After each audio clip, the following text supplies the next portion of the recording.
The racial wealth gap. Let's talk about it, shall we?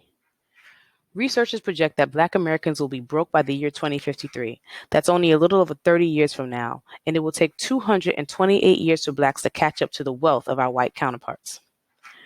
Currently, Black net wealth is estimated at $17,600 in comparison to $171,000 for our white counterparts. Talk about a gap, huh? Let's discuss why.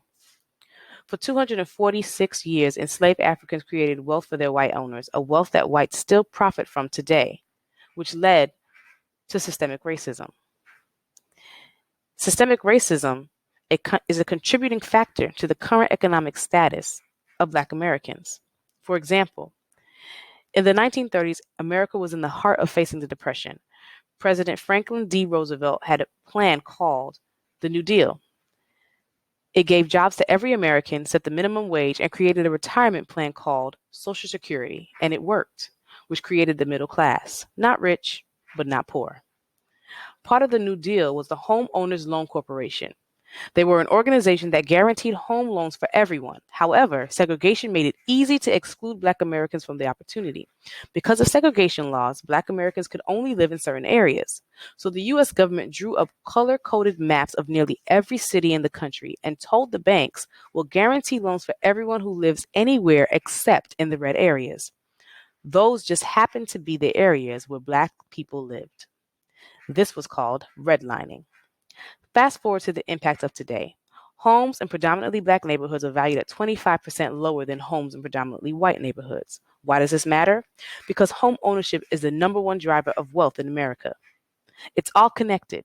2/3 of Black Americans are congregated in 16 states that perform the lowest in economic outputs, education, and healthcare outcomes.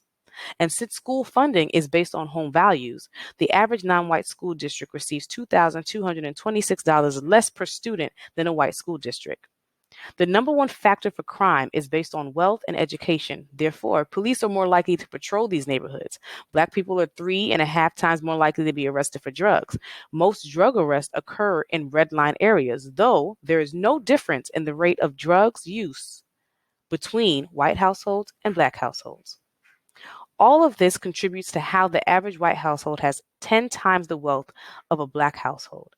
Blacks have never held nor been in position to hold more than 5% of the country's total wealth. Meanwhile, white Americans held 85% of the total wealth in 2019. The racial wealth gap is here, it's real, and it's impacting the well-being of a generation of Black Americans. There isn't one solution, but what is evident is Black Americans do not have 228 years.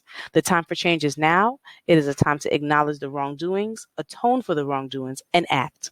Let's build together.